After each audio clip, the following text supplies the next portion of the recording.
Tudo começou a dar certo na minha vida quando finalmente comprei um lugar que poderia descansar feliz com minha amada, que logo depois me surpreendeu com a notícia de que estava grávida do nosso primeiro filho. Os dias foram uma maravilha enquanto nós estávamos com dezenas de planos para o futuro, e no momento em que meu filho estava prestes a nascer, eu consegui transferência para trabalhar em um lugar próximo do imóvel ao qual comprei há alguns meses. Tinha tudo para dar certo. A animação os controlou e o amor deixava a estrada chuvosa e cheia de neblina como um arco-íris. Mas a rodovia era perigosa e a chuva ilusória. Acabei abusando da velocidade mínima e a curva chegou traiçoeira. O outro carro ultrapassou a sua faixa e nos encontrou. Senti uma sensação de perigo iminente, aquele desejo de abrir os olhos, custe o que custar, e observei algumas pessoas do SAMU me conduzindo para dentro do que aparentemente era um hospital. Tentei me mexer e um dos homens colocou sua mão no meu peito, pedindo para que eu ficasse quieto, pois não sabia se eu havia fraturado algum osso. As memórias estão fumaçando no meu passado, tentando desenhar o que aconteceu e onde estava. Não adiantava de nada, meu corpo todo doía e as luzes foram ficando mais claras. Ao decorrer que a maca atravessava os corredores e finalmente me entreguei. Ainda pude saborear o gosto de ferro na minha língua ressecada, nos segundos em que despertei. A sensação nauseante e a deformidade da minha visão foi moldando aos poucos uma enfermeira cuidando de alguns objetos em cima da estante. A moça se assustou quando eu perguntei onde estava e olhou na minha direção. Aproximou e mexeu no meu corpo, e mais uma vez indaguei para saber o que estava acontecendo. Então imediatamente seus lábios tremeram de forma hesitante e disse que iria chamar o médico. O sujeito perguntou se eu estava bem, e eu assenti com a cabeça. A enfermeira estava me observando também, e eu não precisei ouvir mais nada, enquanto a fumaça finalmente ganhou a forma daquela noite. A tempestade, a estrada, o carro traiçoeiro e o apagão na minha mente. Mesmo antes da pior notícia chegar, depois dos seus papos clínicos, eu comecei a chorar. O cara com sua roupa toda branca foi explicando que eu havia ficado quase 1 dia e meio desacordado. O meu corpo não sofreu nenhum ferimento grave, mas a minha esposa, por sua vez, não teve tanta sorte. Ela não sobreviveu e a criança estava morta. Todos acharam melhor que o nosso bebê fosse enterrado junto com a mãe, para assim o espírito descansar em paz. Chego em casa, vou abrindo a porta e observando todos os móveis cobertos com fantasmas com lençóis brancos. O vazio e o silêncio são impiedosos do lugar. Ponho a chave em cima da cadeira e logo em seguida desabo em soluços por tudo o que aconteceu, sentindo-me culpado e ainda sendo mais deteriorado por nem ter participado do velório da minha própria esposa, a qual eu matei. Fui direto para o chuveiro, arrancando as minhas roupas com unhas e dentes, jogando-me embaixo do chuveiro com braços na parede e a cabeça escondida entre os meus ombros. O vapor quente da água começa a me sufocar e o som das gotas dominam o water closet, até que enquanto os meus olhos estão fechados, batidos em todos os lados, nas paredes, no teto e no chão, me desperto e eu vejo o meu corpo vermelho com o sangue. Aterrorizado, vislumbro o chuveiro se tornar uma cachoeira congestionada pela repugnância. Começo a escapar, derrubando algumas coisas e agarrando a toalha do banho. Em frenesi, passo o pano no meu rosto para perceber que está tudo normal.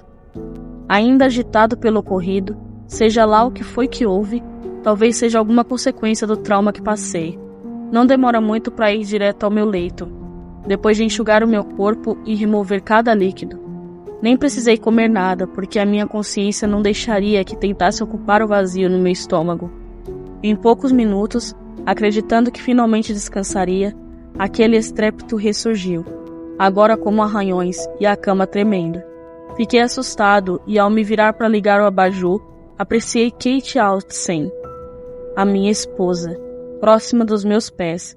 Estava claramente desesperada e sua alma atormentada repete várias vezes as seguintes palavras: "Oh, salve antes que seja tarde demais.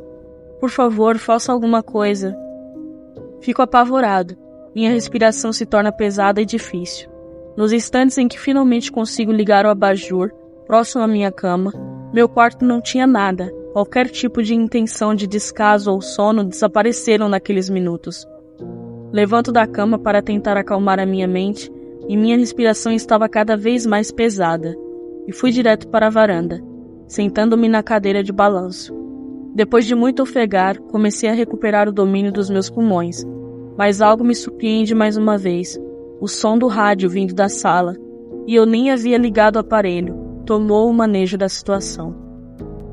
Enquanto os meus andares delicados se aproximam, os ruídos nesse momento em estática vão se transformando em sons semelhantes aos tormentos de um bebê chorando.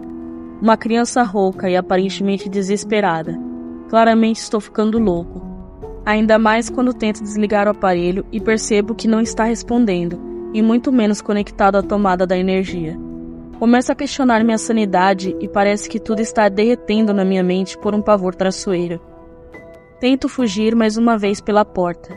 Sinto um calafrio e a temperatura bruscamente baixando no meu cômodo. Saindo do nada, alguém me agarra, pressionando-me contra a parede, enrugando a gola da minha camisa e dizendo que eu preciso ajudar alguém. É a minha esposa, falecida, com uma aparência semelhante à morte. Seus olhos esmarridos e pele azulada e um cheiro degradante de algo que não deveria estar aqui. Peço desculpa por tudo o que fiz, dizendo o quanto eu sinto muito. Sem querer olhar mais uma vez em seus olhos, ela finalmente desaparece e eu me vejo pressionando meu próprio pescoço com as minhas mãos lunáticas. Eu mal saí do hospital e não estou bem.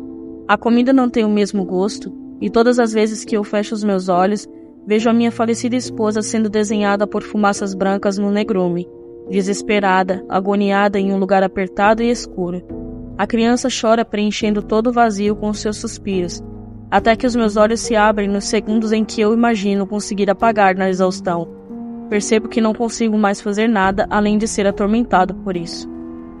Quando finalmente reparei os raios do sol aparecendo pelas janelas, as minhas têmporas doeram pelo contato. Fui à farmácia mais próxima e comprei remédios para tentar descansar minha mente em um sono infinito. Ao empurrar a quantidade demasiada na minha garganta e preencher um copo com água, o meu organismo tratava de expulsar. Não importava quantas vezes eu fazia, parecia que algo estava possuindo meu corpo.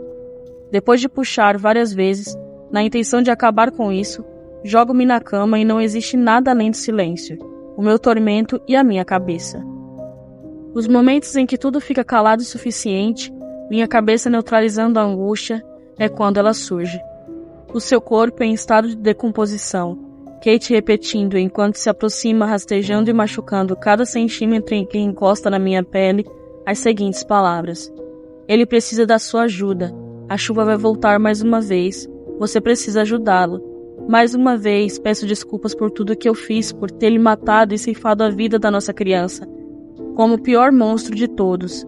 Seu comportamento espectral fica ainda mais desesperado com as minhas súplicas. Irritada, deu tapas no meu rosto e continuou repetindo as sentenças torturantes. No entanto, desta vez, no momento de sofrimento, suplicou para que eu cavasse onde estava escondida.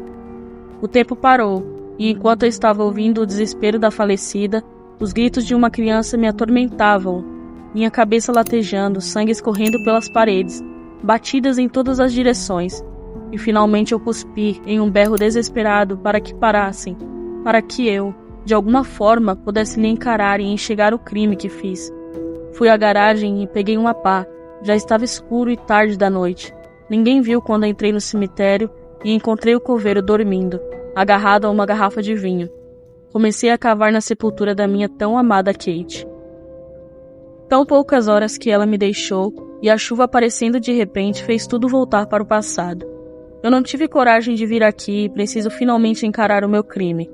Dominado pela brutalidade e a psicose, não conseguia controlar os meus braços enquanto enfiava a pá, golpeava com o meu pé descalço e jogava nas minhas costas um monte de terra. Quanto mais me aproximava da madeira de seu leito, ouvia um choro de criança, atormentando-me e pressionando a minha mente ao esmagar da sua forma cruel de ser na lamentação da morte. Finalmente chego na madeira, já que sentia a pá socando algo sólido. Gargalhei muitas vezes, de fato, por ouvir o meu castigo no coro infantil. Sem controlar os meus instintos, coloco os dedos quebrando as unhas na adrenalina primata e monstruosa. Abro o caixão, enxergando o corpo da minha falecida em uma expressão de angústia. Cabelos cuidadosamente jogados nos dois lados, veias com tom de verde deslizando nas suas curvas, os seus braços em formato de X, acima do estômago. E no meio, há uma criança ainda respirando, os seus lábios próximos dos seus seios e severamente desnutrida. Sou surpreendido por meu filho vivo, olhos fechados, fraco demais. O tenho em meus braços e saio do cemitério. Antes de colocar o meu último pé para fora, posso apreciar o espírito da minha falecida esposa agora feliz.